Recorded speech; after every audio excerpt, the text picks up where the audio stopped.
et bienvenue à ce nouveau numéro de Belles Lettres et merci pour votre fidélité envers Pâturage.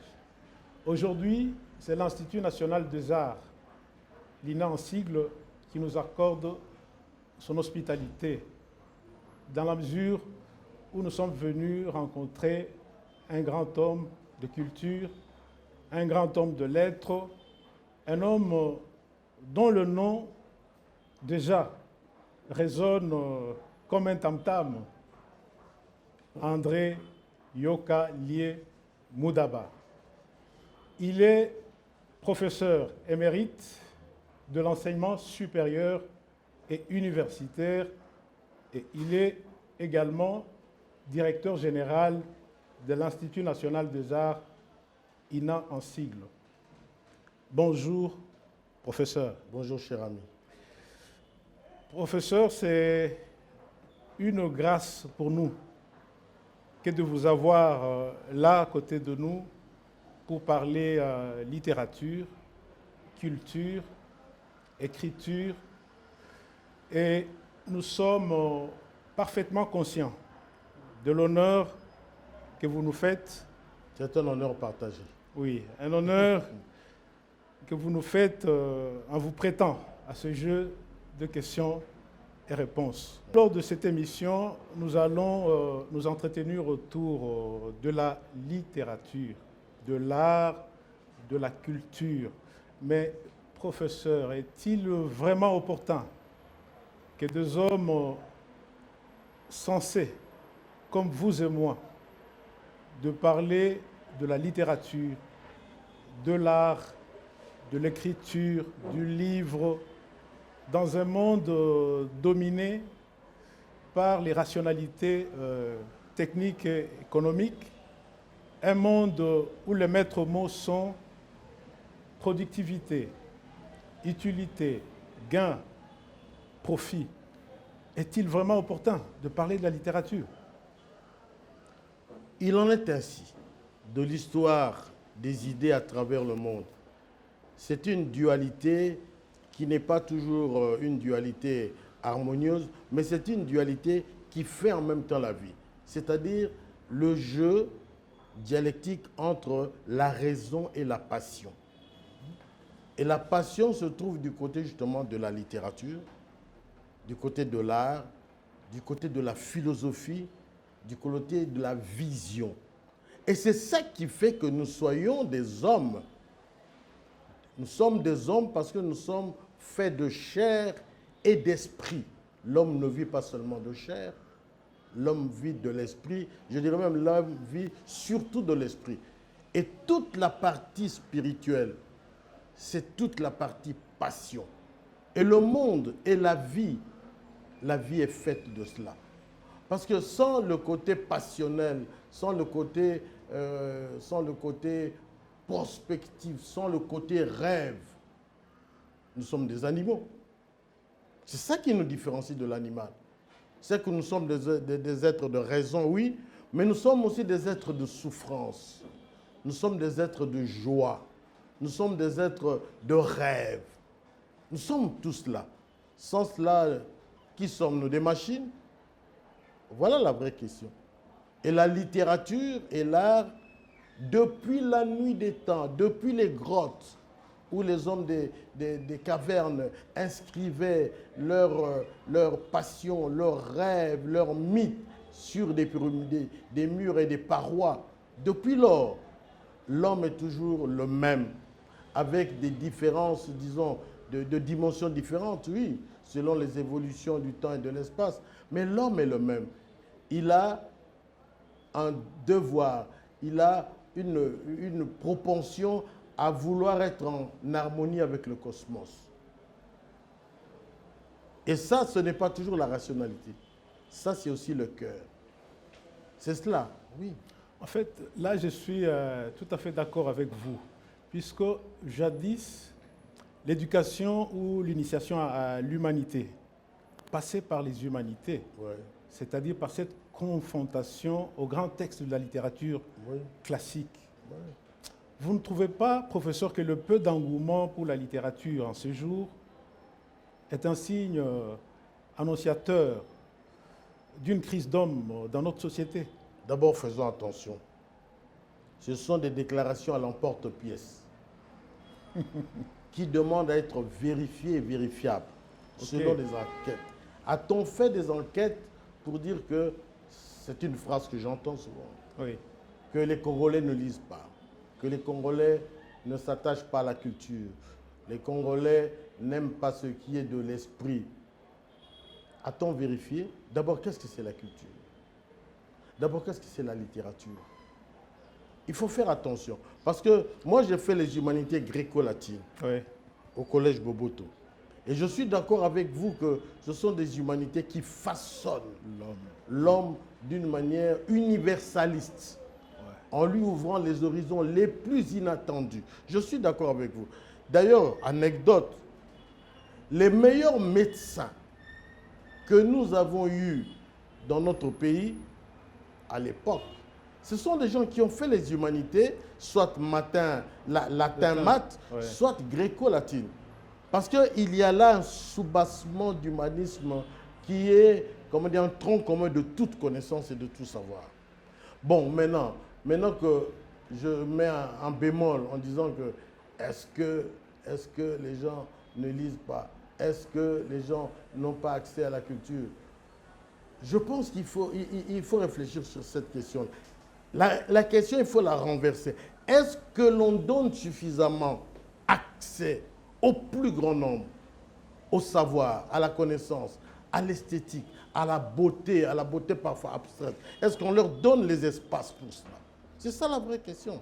Ça veut dire que c'est une question qui revient finalement à l'éducation, mais aussi à la politique culturelle du pays, mais aussi aux parents que nous sommes. Est-ce que nous avons le loisir, nous avons le temps, nous avons l'énergie, nous avons le génie de donner à nos enfants des espaces où ils peuvent se confronter aux idées modernes, où ils peuvent réfléchir sur la situation du pays, pour parler concrètement, sur le devoir de savoir, avant le devoir de l'avoir.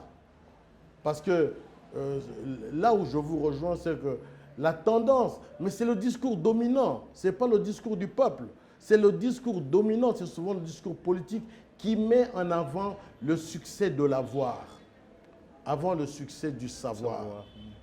Et donc, il est de notre devoir, et c'est ça, je crois, l'essence de cette émission, l'essence de votre devoir, le sens de ma profession, de pouvoir remettre le savoir en avant, de remettre l'esprit en avant. Et puis de remettre le savoir avant l'avoir et avant le pouvoir. Voilà un peu ma réflexion. Et donc, mais dans une deuxième phase, je dirais que vous savez que c'est dans les moments les plus compliqués de la crise que l'esprit fait le meilleur sursaut. C'est Saint-Exupéry qui disait ça. Que c'est dans les moments de chute que l'on doit apprendre à rebondir. Et c'est à ce moment-là que on peut calculer son degré de force et d'énergie et de génie. Donc je pense que, vous savez, dans l'histoire du monde, les moments de prospérité, même le moment de relance, c'est toujours après des grandes crises. Regardez la Deuxième Guerre mondiale en Europe. C'est après la Deuxième Guerre mondiale qui a été un moment terrible de génocide, de barbarie humaine, etc. C'est après cela que l'homme s'est réveillé. C'est alors qu'on a créé la Société des Nations. C'est alors qu'on a créé la Croix-Rouge. C'est alors qu'on a créé les espaces d'animation culturelle. C'est alors qu'on a créé le boy-scoutisme. C'est alors que la Société des Nations est devenue l'ONU. Et toutes les organisations qui sont autour, la FAO, l'UNESCO, etc., etc., pour que la paix soit au centre. Mais qui dit paix dit coexistence de l'esprit. Okay. Quand vous avez parlé de médecins qui ont fait des études gréco-latines ici chez nous, ça m'a fait penser à Georges Duhamel, un écrivain français du 19e siècle, qui est médecin et puis écrivain. Ce médecin a dit ceci dans Refuge de la lecture, je cite: il est impossible d'imaginer une grande civilisation sans une grande littérature. Le monde hébraïque a produit la Bible et toute l'humanité vit encore sur ces messages. Avez-vous un commentaire à faire là-dessus? Mais bien entendu, moi je vais citer Montaigne qui disait « Il eût fallu que les médecins philosophassent et que les philosophes médicinassent. » Oui, c'est l'interdisciplinarité. Oui. Mais en même temps, toujours au cœur de cette interdisciplinarité, le devoir de savoir. C'est vrai, la Bible est d'abord une œuvre Littéraire. Oui. Une œuvre de mythologie intense, une œuvre de culture, avant d'être une œuvre de foi. Ouais. N'est-ce pas? Oui, oui. Et il y a des tas d'autres œuvres comme ça. Mais nous parlons de la Bible. N'oublions pas que le fondement de toute cette littérature est d'abord la tradition orale. Ouais. Et chez nous, la tradition orale, elle est puissante.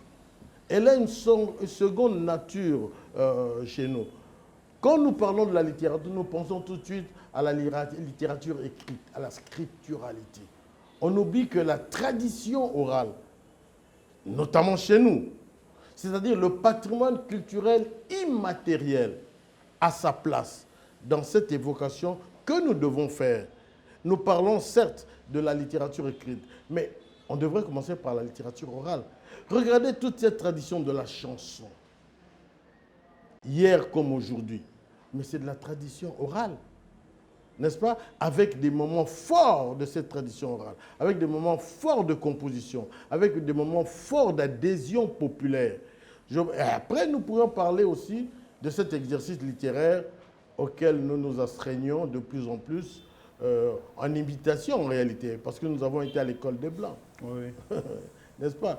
Alors, il y a d'ailleurs une sorte de paradoxe, parce que plus on avance dans la littérature écrite, en imitation des autres, plus on revient à soi.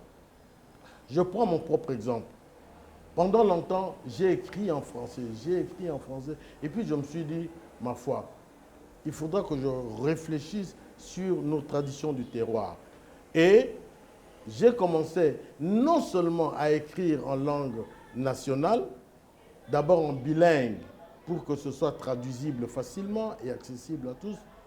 Mais deuxièmement, j'ai commencé à réfléchir sur nos traditions orales, et notamment notre musique d'hier et d'aujourd'hui, qui a énormément de génie, de vraies pépites d'or qu'on n'exploite pas suffisamment. Je pense que notre réflexion sur la littérature devrait partir des fondamentaux. Et pour moi, les fondamentaux, c'est la littérature orale d'abord. Mais pourquoi cette littérature orale si riche n'a pas réussi à déboucher sur une littérature écrite Mais c'est ça le paradoxe. Oui. Vous savez que quand on regarde l'histoire de l'ethnologie, de l'ethnographie, de l'anthropologie, de la littérature, etc., c'est à l'époque coloniale, avec les ethnologues étrangers, que finalement il y a eu cette promotion des traditions orales. Et après l'indépendance, paradoxalement, alors que nous accédions à la souveraineté non seulement économique, non seulement politique, mais la souveraineté de la pensée de l'initiative, et bien c'est à cette époque-là qu'on a renoncé aux traditions orales. C'est une crise d'identité. Nous avons comme peur de nos racines. C'est une crise identitaire qui devrait nous faire réfléchir sur une sorte d'immaturité. D'immaturité. Le mot est fort, mais regardez par exemple dans les familles, je prends un exemple terre à terre. La tradition dans les familles, surtout chez nos femmes, c'est que quand on a un enfant, il faut qu'il parle français. Oui. Il faut d'abord qu'il parle français. Les parents parlent français avec les enfants. Et on les envoie dans les écoles où la francophonie, c'est-à-dire l'abord francophone, est, disons, le mythe fondateur. Tout le monde court vers cela. Mais le paradoxe veut aussi que les mêmes enfants à qui nous astreignons la discipline du français, dès qu'ils ont l'âge de raison, ils reviennent vers les langues populaires, etc. Donc il y a là un débat que nous devons faire pour savoir est-ce que le chemin que nous avons engagé pour faire la promotion des belles lettres françaises, anglaises, allemandes, est-ce que ces voies ne sont pas dans une sorte d'impasse? C'est une question. Moi-même, je me pose la question parce que je suis francophone, c'est vrai, mais en même temps, je m'engage à la langue nationale. Et je dis aux gens, pardonnez-moi, je vais être impertinent, je dis la langue française, c'est une langue concubine.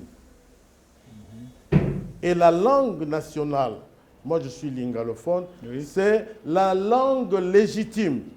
Oui. Alors, le comportement qu'on a entre une femme légitime et une femme concubine n'est pas toujours le même comportement, même si parfois il y a des faveurs partagées. Par rapport à ce que vous avez dit à propos du français, il y a un poète congolais qui a écrit ceci: « Si le français était un trait d'union, j'en userais à temps et à contre-temps, en me servant de la chaleur de ces mots pour jeter le pont entre les différences et célébrer l'unité dans la diversité. » Qu'est-ce que cela vous inspire par rapport à la francophonie, cette organisation qui regroupe des nations qui ont en partage la langue française?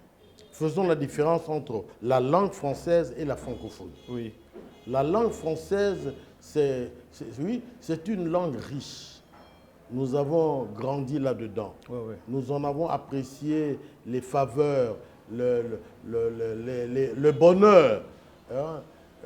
Je pense qu'il n'y a pas à faire un procès à la langue française. De toute façon, nous l'utilisons, la preuve, etc. La francophonie est une institution qui, au départ, avait pour rôle la promotion de la langue française, une langue en partage, comme on dit. Mais la francophonie a beaucoup évolué, est devenue une institution politique. Et c'est là où je conteste. Je pense que tant que la francophonie, c'est mon humble avis, tant que la francophonie était une institution de partage avec des arguments de technique, et notamment dans le cadre de l'Agence de coopération technique et culturelle, ACCT, hein, l'ancêtre de la francophonie, de l'OIF, tant que c'était un organe, un espace d'échange des connaissances, des techniques, du patrimoine, etc., il me semblait que c'était plus riche que maintenant. La francophonie est incapable de gérer la géopolitique du monde. Elle est incapable. Nulle part, la francophonie n'a réussi à gérer les problèmes du monde. Elle doit s'en tenir à sa vocation première, d'être un lieu d'échange entre une langue française, qui est une langue de culture, une langue de liberté, une langue de fantaisie.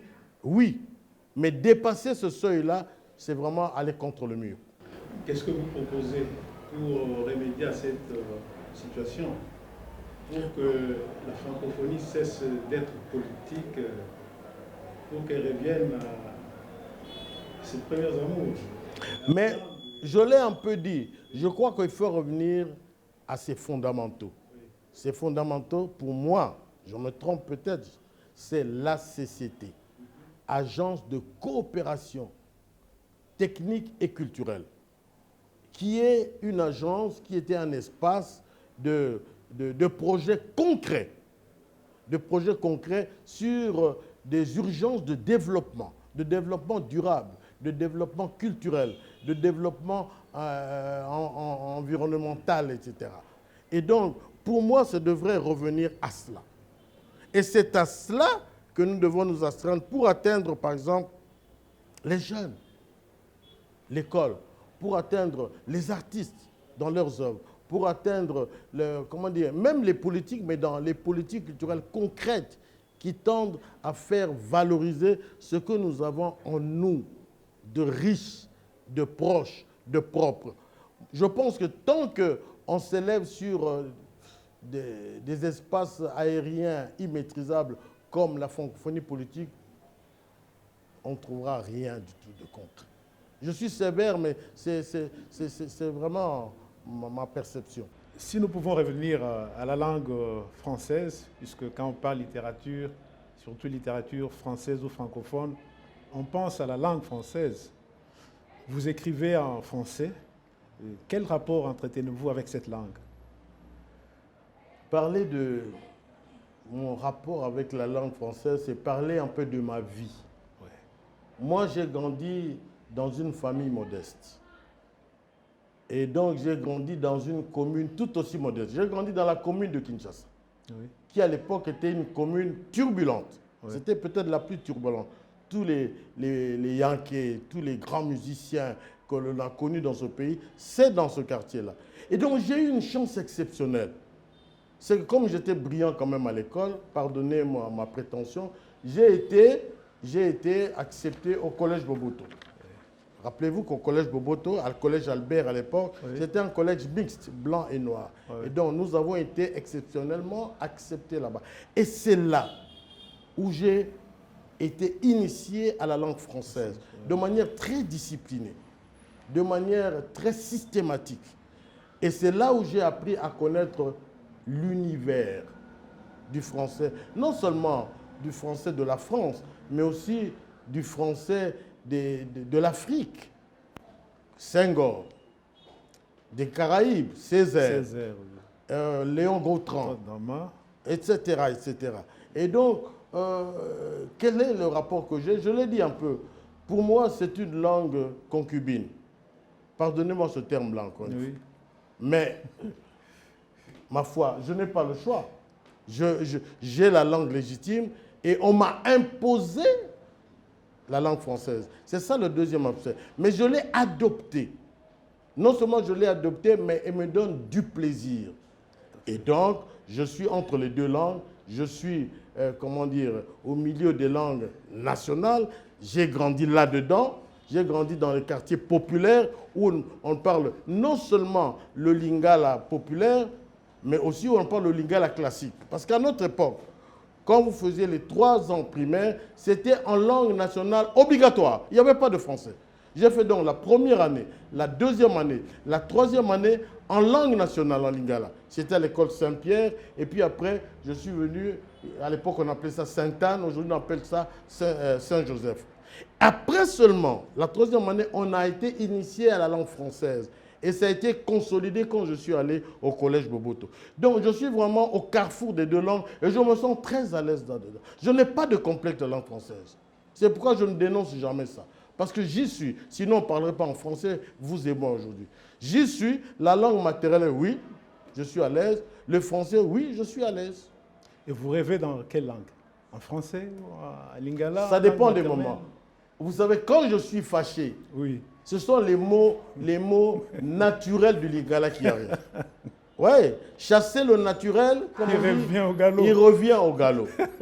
Mais alors, quand je suis dans les milieux, comment dire, civilisés, ce n'est pas un beau mot, UP, etc., où je dois m'astreindre au français, eh bien oui, je l'utilise. Même le français. Vous savez, nous sommes une personne et multiples personnes en nous-mêmes. Chaque individu est multiple en lui-même. Il suffit que vous vous déplaciez pour vous trouver dans un autre milieu, pour que votre langage change. Quand vous parlez avec votre PDG, ce n'est certainement pas le même discours, même le même répertoire, même le même registre que vous employez. Mais quand vous parlez avec vos enfants, c'est différent aussi. Quand je suis devant un quado, que je suis en panne, que je dois faire réparer ma voiture pour que je paye moins cher, je m'adapte à son milieu. Ah, petit homme, ça, parce qu'ils ont mis ta poteau, tout ça. Pardonnez-moi. Mais c'est un langage qui m'est très, très familier aussi, selon les espaces et les milieux. Nous sommes en train de jouer à tout moment. Nous sommes des acteurs sociaux, tous, vous et moi, tous. Nous sommes des acteurs sociaux. Selon les milieux, nous nous adaptons. Et donc, quand je parle lingala, c'est dans les milieux où je parle lingala. Quand je parle français, dans les milieux où je parle français, je donne cours en français. Parce que c'est la langue d'enseignement. Oui. N'est-ce pas? Mais quand le week-end, je rentre dans mon quartier d'origine, la commune de Kinshasa, que je retrouve mes anciens compagnons, les Yankela et tout ça, les Billes, etc. Mais je m'adapte. Oui. N'est-ce pas? Oh oui. Vous savez, il y a Il y a un progrès qui est fait. Vous me parlez du français, mais vous savez ce qui m'étonne dans les églises du réveil, c'est la traduction spontanée. Je trouve qu'il y a là un génie incroyable. Je ne parle pas des autres questions de foi. Nous en discuterons le moment venu. Mais regardez, quand un pasteur parle, d'abord, je ne sais pas pourquoi il parle en français. Il faut lui poser la question. Pourquoi même quand il comprend le lingala, il veut parler en français? C'est pour impressionner. Parce que le français, c'est aussi une langue d'impressionnisme. Ouais. Oui. Mais il a un traducteur, même s'il comprend les deux langues. Il a un traducteur. Mais moi, ce qui me frappe, c'est la traduction spontanée. Ce traducteur-là qui maîtrise la langue nationale de manière très magistrale. Mais c'est incroyable. Je ne sais pas si vous avez... Un jour, je passais à Lemba là-bas, je passais. Et puis, le pasteur parlait de l'ordinateur. Il dit, malgré qu'on a créé les ordinateurs, malgré qu'on a créé les avions, mais l'essentiel, c'est la foi, etc., etc. Mais comment traduire ordinateur?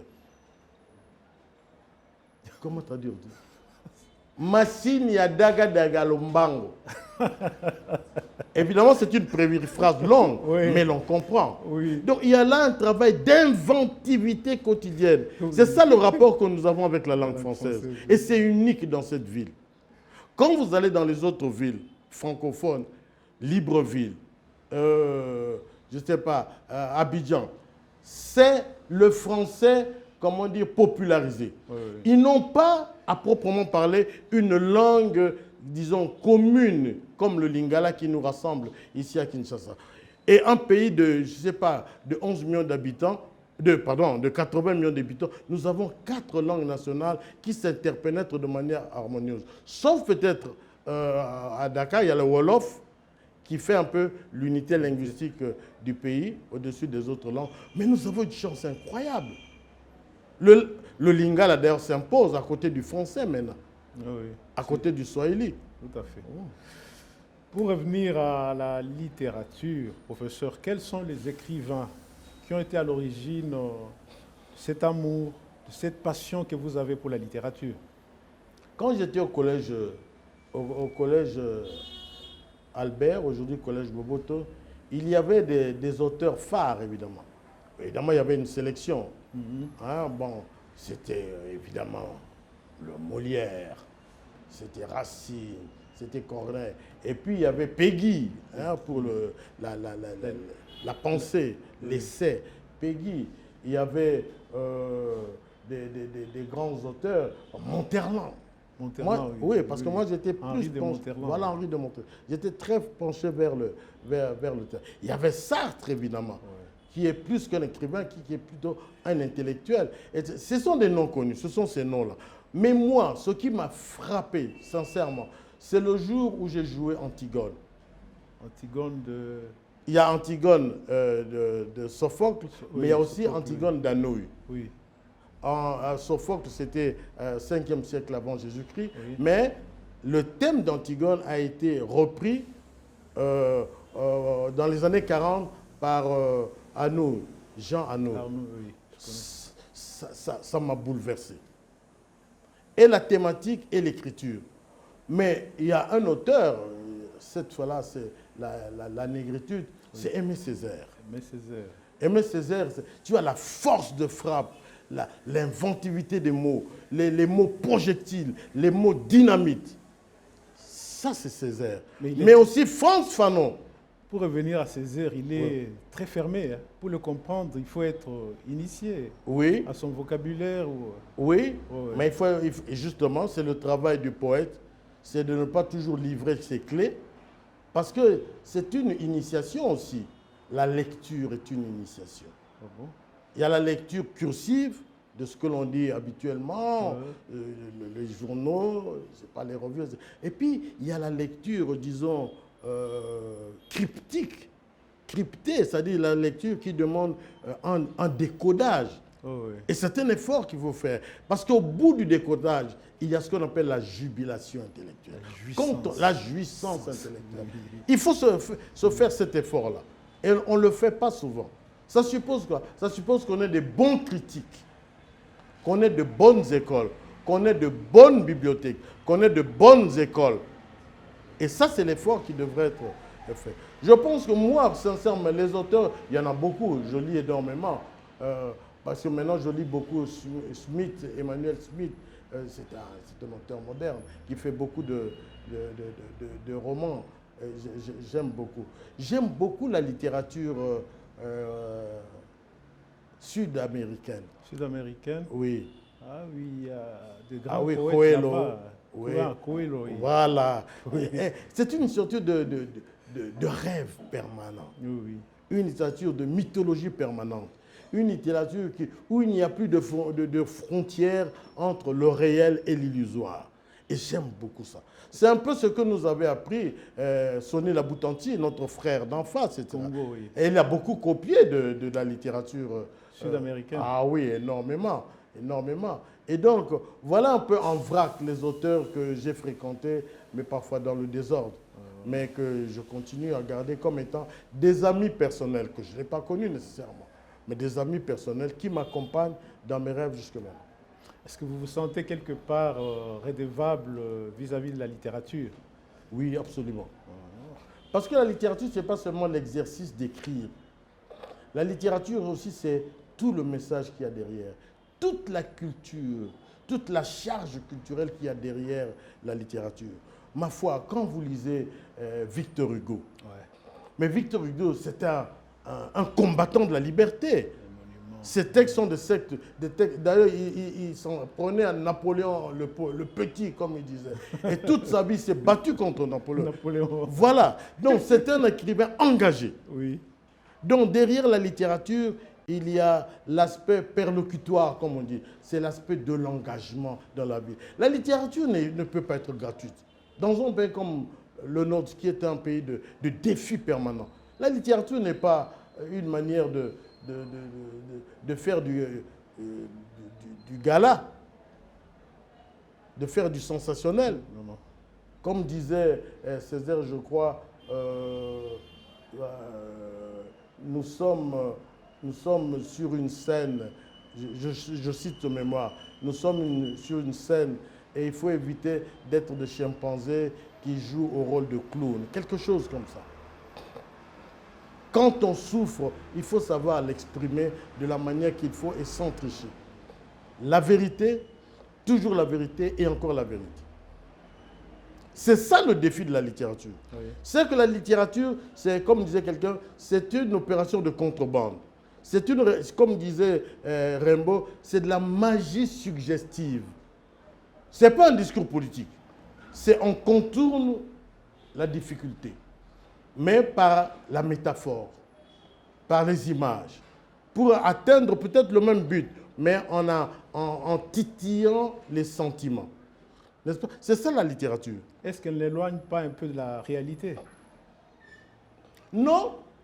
En réalité, le littéraire sent la réalité dans sa profondeur, mais il exprime d'une manière qui n'est pas une manière directe. Comme disait quelqu'un, il suit la ligne droite en zigzagant. Mais le résultat est le même. C'est la magie suggestive. Vous ne pouvez pas écrire la littérature. Vous ne pouvez pas écrire une chanson. Comme nous parlions aujourd'hui en conversation, non. C'est un autre domaine, c'est un autre registre. C'est du registre du beau. C'est du registre du suggestif. C'est du registre de la séduction. Le premier mouvement de la littérature, c'est de séduire. Et puis après, de convaincre. S'adresser au cœur et s'adresser à l'esprit. Qu'est-ce que vous aimez dans l'acte d'écrire? Vous aimez quoi? Les belles expressions, les mots? Je ne sais pas. L'écriture, c'est un exercice. Oui. C'est une invention permanente à partir des mots. Vous savez, moi je donne des cours de sémiologie. Oui. Je vais prendre un exemple très simple. Nous avons combien de lettres d'alphabet? 26. 26, oui. Nous n'avons que 26 lettres d'alphabet. Mais quelle combinaison ne faisons-nous pas rien qu'avec 26 lettres? Oui. Quel livre n'avons-nous pas écrit? Quel précepte n'avons-nous pas écrit? Quel roman n'avons-nous pas écrit? Nous, c'est-à-dire tous les littéraires du monde. Rien qu'avec 26 lettres. Rien qu'en combinant les 26 lettres. Donc, c'est un exercice c'est un jeu de puzzle. Au départ, c'est un jeu de plaisir. Après, ça devient un langage. Ça devient un impact. Ça devient un message. Mais au départ, pour moi, c'est un jeu. Surtout quand je fais de la poésie. C'est un jeu de mots. Rimer, par exemple. Vous êtes Sur aussi... un nuage, Oui. là-haut voyage, l'oiseau errant, l'insouciant. Sur un nuage, là ce sauvage, c'est mon esprit qui de tout rit. Mais c'est un jeu de rimes. Là, c'est votre texte ou C'est mon texte, oui. Je ne connaissais pas cet aspect de cette autre dimension de votre être. Vous êtes aussi poète. Mais qui n'est pas poète? Vous aussi, vous êtes poète. Oui. Parce qu'il y a en nous, de manière spontanée, Oui. la propension à admirer le beau. Oui. Quand vous voyez une belle fleur, mais le fait d'admirer cette belle fleur, mais vous êtes poète. Quand vous voyez un beau tableau comme ce que nous avons là, que vous l'admirez, c'est que vous avez cette proportion d'être poète. Quand vous voyez une belle femme, que vous le disiez, que vous ne le disiez pas, par pudeur ou pas, mais vous ressentez quelque chose. Oui. N'est-ce pas, mon frère? Oui, oui. Eh bien, ça, c'est le poète qui est en vous. Après, on peut l'exprimer de différentes façons. Il y en a qui l'expriment par l'écriture. Oui. Il y en a qui l'expriment en chantant. Oh, Bolingo, loko lali qui est Simbaka, yango makasiye, sokekwe, yango pasukiye, mawana yo tikali, c'est pas de la poésie ça? Si. C'est de la poésie. Mais c'est vrai.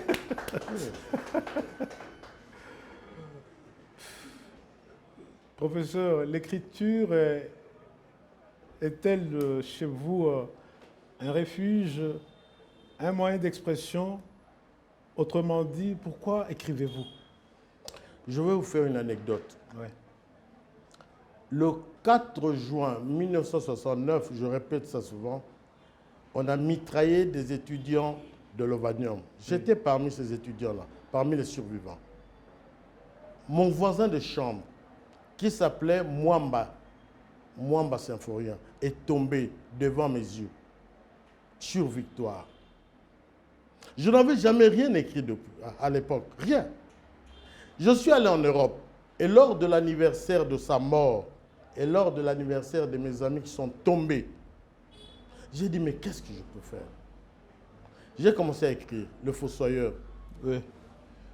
Le Fossoyeur, il est J'ai là. écrit Le Fossoyeur. Vous voyez les images des étudiants en train de manifester. Oui, oui. J'ai écrit Le Fossoyeur. Qu'est-ce que c'est Le Fossoyeur? Le Fossoyeur, c'est l'histoire d'un fossoyeur qui a son enfant à l'université. Un mercredi, il apprend qu'il y a des manifestations à l'université. Mais il ne pense pas à son enfant. Et puis, il se renseigne. Il n'y avait pas de téléphone à l'époque. Il dit qu'il y a eu des troubles à l'université, les gens sont morts.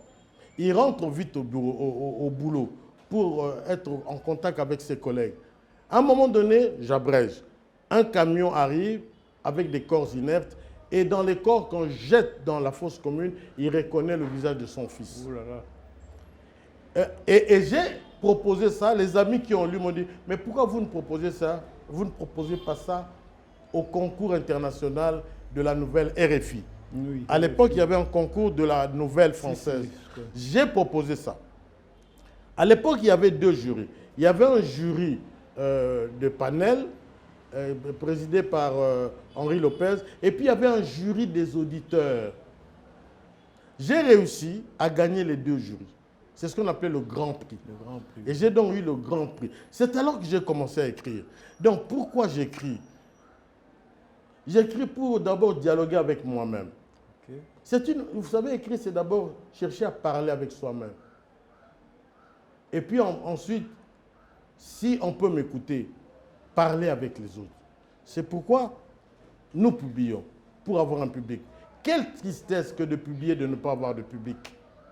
Et donc j'écris d'abord pour m'interroger, trouver des réponses à moi-même, les réponses de la vie, mais ensuite, c'est pour chercher à dialoguer avec les autres. C'est pourquoi l'exercice que nous faisons en ce moment-là, chers amis, c'est un exercice important. Parce que vous me donnez l'occasion de... C'est ce que les Grecs appelaient la maïotique. Ah, maïeutique, oui. La maïeutique, c'est-à-dire vous m'acculez à m'extérioriser. Ça, c'est Socrate. C'est Socrate. Oui. Vous m'acculez à m'extérioriser et donc à expliquer l'exercice littéraire que je fais. Et parfois, c'est par des questions comme ça que je me découvre moi-même.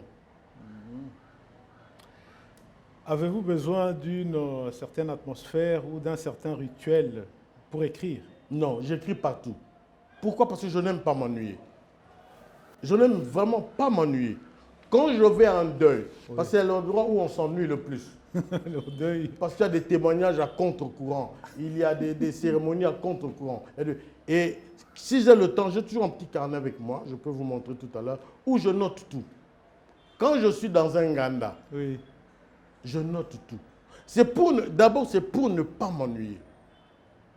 J'ai toujours un livre dans mon sac et j'ai toujours un carnet avec moi. Toujours, partout. Dans l'avion, quand je voyage, je ne veux pas m'ennuyer. Et j'écris partout, n'importe quoi, n'importe où, etc.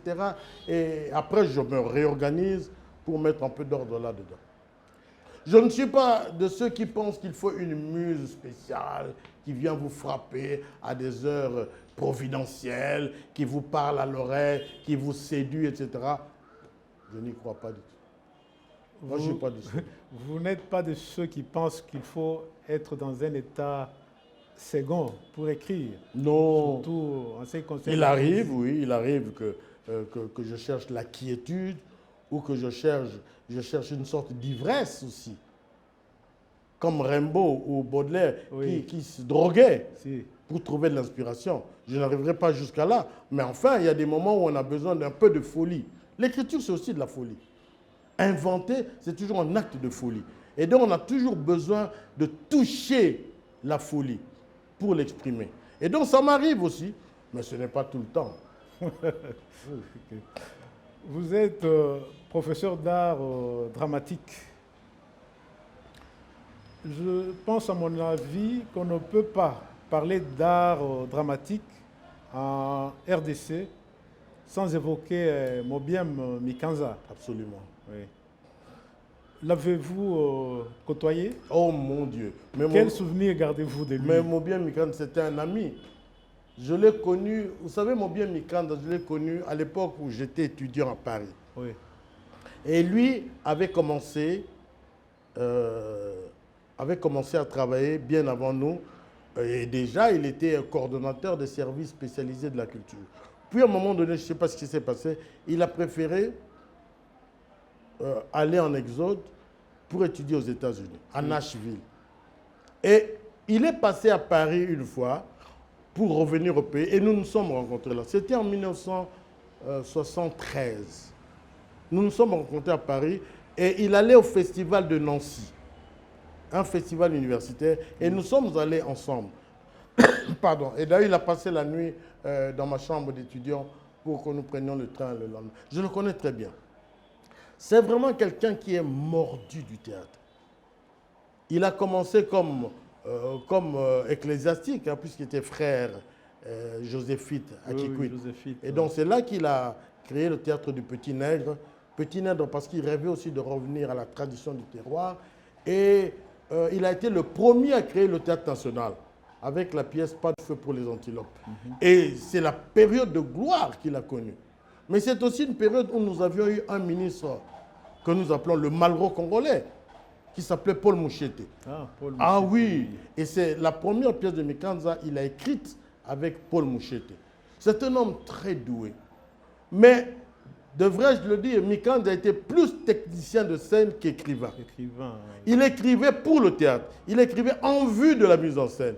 Il n'écrivait pas comme nous, on écrit pour le plaisir de l'écriture et pour le plaisir du public. Non, lui, il écrivait pour la fonction mise en scène, pour la fonction de la représentation théâtrale. Et donc, je dis qu'il avait mélangé les deux, être un écrivain, mais plus un technicien de scène, et il était très doué. Moi, je donne des cours d'art dramatique, mais je ne suis pas capable d'être metteur en scène. Ah bon? Ouais, j'ai mis en scène une ou deux pièces, j'ai mis Antigone en scène, j'ai mis une pièce de Mikanza, monnaie d'échange, mais je n'ai pas la trempe de Mikanza en termes de metteur en scène. Non, je ne l'ai pas. Il faut lui rendre hommage. Il a fait beaucoup pour ce pays. Okay. Pour revenir au théâtre, à quand remonte le théâtre et quel était son premier but, le but premier du théâtre? Le théâtre en général. En général, oui. Ben, le théâtre en général, c'est d'abord la mimésis. C'est-à-dire, nous sommes faits pour copier la nature. Tous, je l'ai dit un peu tout à l'heure là, en disant que nous avons plusieurs personnages en nous. Oui. Mais, à l'époque de la Grèce ancienne, on a ritualisé cela au nom de la croyance religieuse. Et donc, au départ, le théâtre a servi de support pour glorifier les ancêtres, pour glorifier les dieux, comme on disait à l'époque. Et puis après, au Moyen-Âge, l'Église, et notamment l'Église catholique, s'en est accaparée et a introduit cela dans les programmes de l'Église. Je vais vite. Et donc, par exemple, la Pâque, ou je ne sais pas, Noël, on jouait la Noël, on jouait la Pâque pour que l'on puisse approfondir la foi des chrétiens. C'est parti de là. Et puis ça s'est profanisé. Déjà à l'époque, au 5e siècle avant Jésus-Christ, avec Euripide, Sophocle, j'en ai parlé tout à l'heure, ça s'est profanisé. Et on a abandonné la question religieuse pure et dure pour revenir à des questions plus terre à terre. Et notamment à la relation qu'il y avait entre l'homme et les dieux. Le destin, la tragédie, c'était cela. Il y a des choses qui dépendent de nous et des choses qui ne dépendent pas de nous. Les choses qui ne dépendent pas, ça dépend des dieux. Mais comment affronter les dieux? C'est ça toute la question. Et après, bon, quand il y a eu la Renaissance, on a beaucoup copié de la période classique, antique. Et puis on est arrivé au théâtre, à la dramaturgie classique, en France, chez Shakespeare, en Angleterre, oui, en Allemagne, avec des personnages comme Goethe, etc. Oui. Voilà. Et ainsi donc, le théâtre s'est universalisé et s'est socialisé. S'est socialisé en devenant un discours non seulement de partage, mais un discours d'engagement, un discours de promotion sociale. Voilà. Et intellectuelle. Ok. Quelqu'un a dit qu'un auteur dramatique nous amuse, mais ne doit pas être un amuseur. Je comprends cela. Je ne sais pas qui a dit ça, mais je comprends. Parce que c'est exactement toute la philosophie de l'art, depuis toujours. C'est ce qu'on appelle la catharsis. Catharsis, oui. La catharsis, c'est distraire, mais pour élever l'esprit. Tout à fait. Voilà. Distraire, mais pas pour, comment dire, disperser, mais pour éloigner l'homme de la médiocrité et le lever aux cimes de la connaissance et du savoir et du bonheur. Mais avez-vous un commentaire à faire sur le théâtre en langue, en lingala, ici chez nous, par rapport à cette visée de la... Il y a un problème chez nous. D'abord, il y a un problème de définition. Alors, il y a, j'entends dans vos émissions, on dit qu'il y a le théâtre classique. Quand on dit théâtre classique, on pense que c'est le théâtre en français. N'est-ce pas, un peu à la Shakespeare, à la Corneille, à la Racine, etc. Et puis on dit théâtre populaire. Quand on dit théâtre populaire, en réalité, c'est le théâtre télévisé. C'est le télédramatique. Permettez-moi de dire que je suis déçu.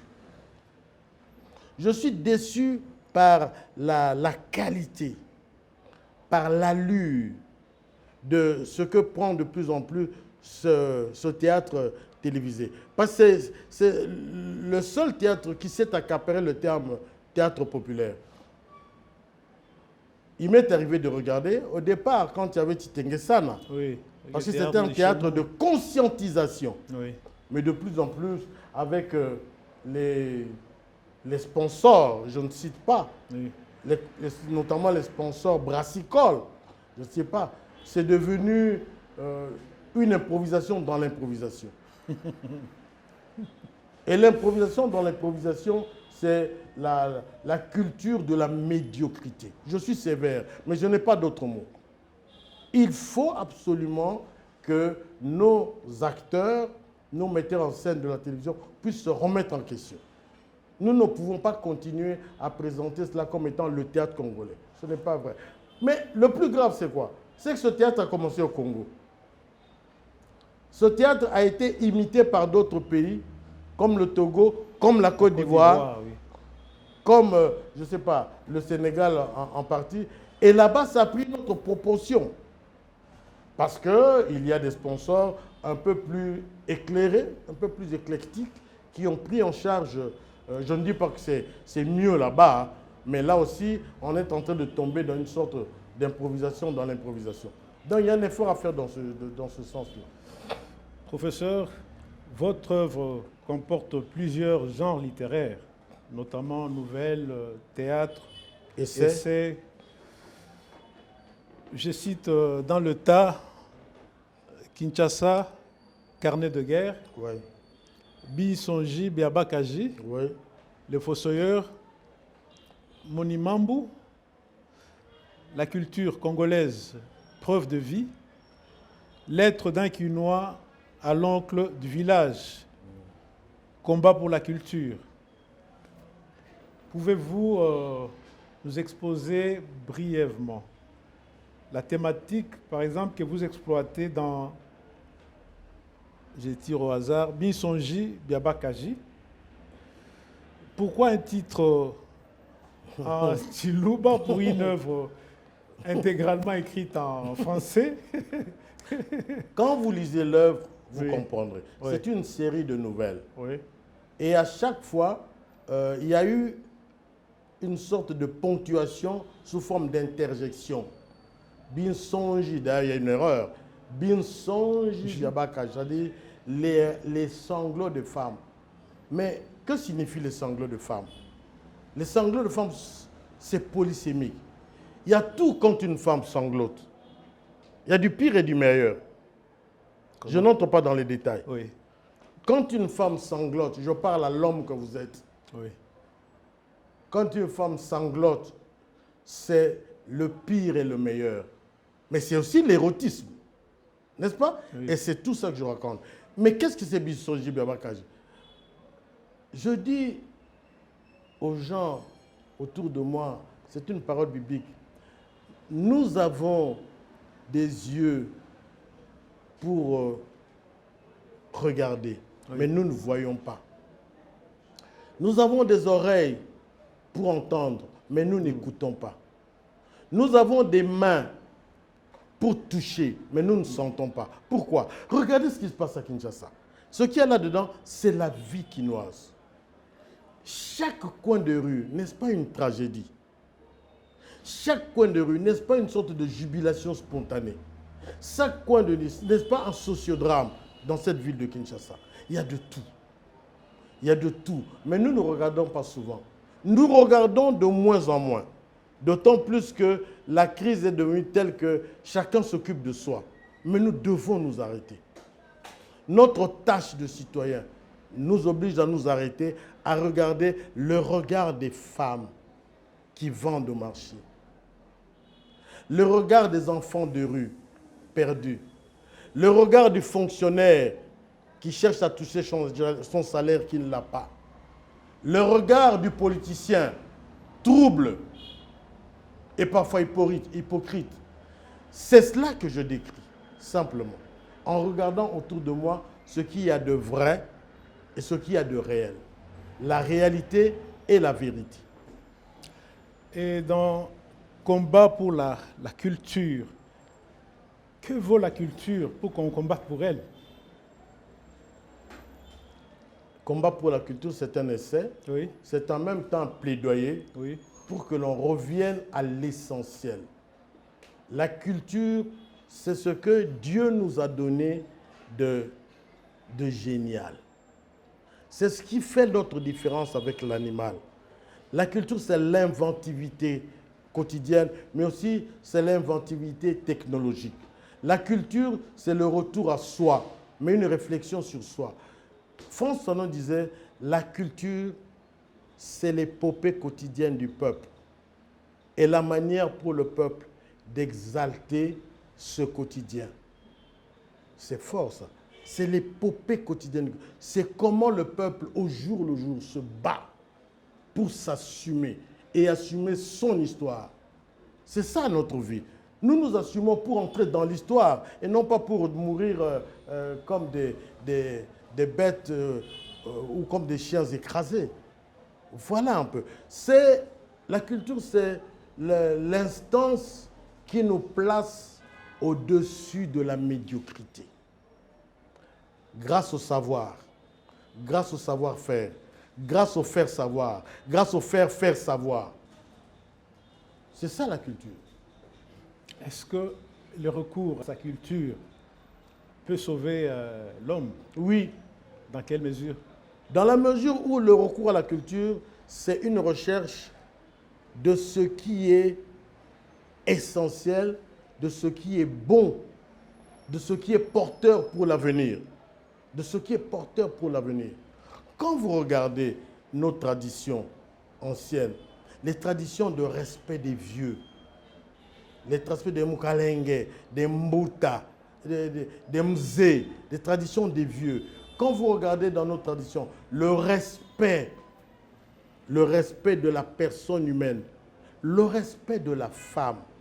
Aujourd'hui, j'ouvre une parenthèse, on parle beaucoup des violences faites à la femme, mais ça n'existe pas dans nos traditions. Dans nos traditions, je suis chasseur, je dois aller à la chasse, je ne touche pas la femme. Ni avant, ni pendant, ni après. Je vais à la guerre, je ne touche pas la femme. Ni avant, ni pendant, ni après. Au point que quand il y a eu les rébellions moulélistes, qui commandait? C'était Mama Onema. C'est Mama Onema, la grande féticheuse. Oui. On oublie ça. Et à l'époque, il n'y avait pas de viol de femme. Vous violez une femme, on vous coupait la tête. Parce que la femme était l'égérie de la société. C'est elle qui donnait le pouvoir aux hommes pour avancer dans la guerre. Tout ça a basculé. Tout ça a basculé. Pourquoi? Parce que nous avons amalgamé des traditions de violence, des traditions d'ignorance, des traditions de barbarie. Nous avons amalgamé tout ça. Nous n'avions pas ça dans nos traditions. Je donne cet exemple pour montrer que ce devoir de retour aux sources et aux ressources de notre patrimoine, c'est tous les jours que nous devons le faire. Tous les jours. Même en politique. Nous avions des stratagèmes anthropologiques pour les concertations politiques de tous ordres. Mais la conférence nationale a été un haut moment, oui, de cette reprise en charge des traditions de la palabre africaine. Elle a évolué comme elle a évolué, mais le fondement, c'était ça. C'était unique. On n'a jamais fait ça ailleurs dans d'autres continents. C'est en Afrique qu'on a fait ça. Et donc, voilà des valeurs que nous pourrions exploiter. C'est nous, les intellectuels, qui devons conceptualiser et normalement, les politiciens devraient nous suivre pour appliquer cela. Mais ça, c'est un autre débat. Oui. Malheureusement, il y a un constat à faire. De nos jours, les cultures ne se suffisent pas elles-mêmes. Oui. Avec le phénomène de la mondialisation, oui, il y a complémentarité entre cultures. Exactement. Non seulement il y a complémentarité entre cultures, mais ce sont les plus forts qui gagnent. Il y a une forme de standardisation. Oui. La mondialisation standardise les mœurs. Nos enfants sont sur Internet. Ils sont sur les radios, les TNT, etc. Ils suivent toutes les émissions du monde et croient que le paradis, c'est là-bas. C'est pourquoi on meurt sur la Méditerranée. Parce qu'on croit que le paradis, c'est là-bas. Vous voyez? C'est quoi? C'est la standardisation, c'est la mondialisation. Mais en même temps, il y a une sorte de résistance. Les djihadistes, oui, le phénomène djihadiste, c'est quoi? C'est de la résistance par rapport à cette mondialisation. Les gens qui meurent dans nos Africains, nos enfants qui meurent dans la Méditerranée noyés. Pourquoi? Parce qu'ils fuient la misère de nos pays. Mais nous devons résister. Les grands pays aujourd'hui, surtout les pays émergents, comme l'Inde. Je ne cite pas les tout grands, je cite les pays émergents, comme l'Inde, comme la Chine, comme, je ne sais pas moi, comme les tigres, comme les dragons d'Asie, Singapour et tout ça. Ils ont évolué, pourquoi? Mais parce qu'ils se sont arc-boutés sur leur tradition. Vous allez en Chine, il y a un mélange harmonieux de l'ancien et du nouveau. Vous allez en Chine, c'est le mélange entre Lao Tzu, le philosophe Lao Tzu, le mélange entre Bouddha, le mélange entre... Oui, voilà, Confucius. Oui. Le mélange avec la tradition marxiste jusqu'aujourd'hui. Pourquoi au centre, c'est l'homme? La philosophie asiatique, l'homme est un dieu pour lui-même. Okay. On n'invente pas les dieux. Dieu est en vous. Il faut le découvrir. Et c'est pourquoi il progresse. Un pays de 2 milliards d'habitants qui ne croit pas en Dieu, mais qui est champion du monde. Il faut réfléchir à ça. Oh, oui. Hein? Quand même. C'est vrai, non? Oui. Et donc, c'est ce qu'on appelle aujourd'hui la soft power. Soft power, c'est comment, et c'est ce que la Chine fait, c'est ce que l'Inde fait, c'est ce que l'Amérique fait.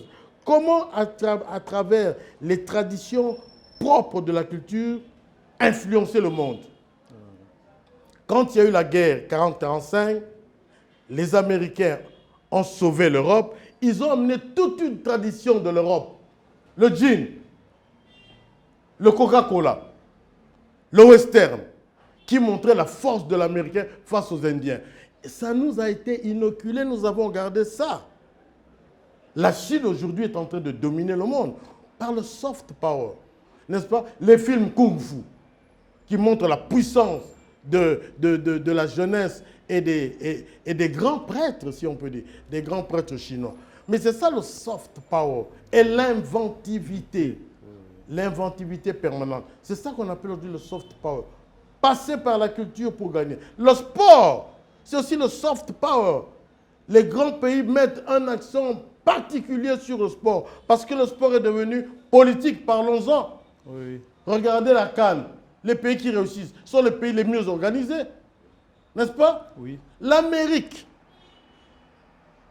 qui n'a adopté le football que dans les années 80. Oui. N'est-ce pas? Parce que le football aux États-Unis, c'est un autre sport. Là, ils appellent ça, ils ont un autre nom, ça va me revenir. Mais ils ont gagné la Coupe du Monde. La Coupe du Monde, oui, et de haute lutte. Oui. Ils ont gagné toutes les équipes. Alors que ce sont des grandes équipes traditionnellement, historiquement, les plus connues. Pourquoi? Soft power. Oui. Le sport est devenu un ingrédient politique. Professeur, là, nous sommes en train de cheminer lentement, mais sûrement vers la fin de notre émission. À quoi sert finalement la littérature dans une société? Je crois que la littérature est une des expressions majeures de la connaissance, du savoir. C'est une des expressions de la civilisation actuelle. La littérature fait partie des grandes conquêtes de la civilisation moderne aujourd'hui, du patrimoine universel aujourd'hui. La littérature fait partie de cela. Et quand on entre dans les détails de la littérature, c'est le message. Quel est le moyen le plus facile de connaître un pays, sinon la littérature? Vous n'avez pas exposé là un livre que nous avons écrit avec Thierry Michel, le cinéaste, oui, sur le fleuve Congo. Sur le fleuve, non. Bon, il doit être dans le sac. Mais nous avons fait l'historique du fleuve Congo d'une autre manière, à travers la photographie, prendre les sites les plus séduisants du fleuve Congo. Mais moi, j'en ai fait une histoire mythologique. C'est l'histoire des Mamiwata. C'est l'histoire des Ngando. C'est l'histoire des Mindele, qui étaient considérés à l'époque comme étant des êtres sous-terrestres, pas extraterrestres, mais sous-terrestres, etc. Nous en avons fait toute une mythologie du patrimoine, ce qu'on appelle immatériel. C'est à ça que ça sert la littérature. Mais pour nos enfants aussi, parce que c'est une manière pour nos enfants de perpétuer la connaissance, d'assumer la transmission des savoirs. C'est important, la littérature. Et de manière agréable. C'est apprendre la vie de manière agréable. sans contrainte. Et alors, pour finir en beauté, si vous pouvez nous proposer un passage dans l'une de vos œuvres que vous pouvez nous lire, une strophe, un passage de votre choix. Ah, je ne sais pas, peut-être là. Oui. Ah, je ne sais pas. Hein. Ce livre, c'est un journal personnel.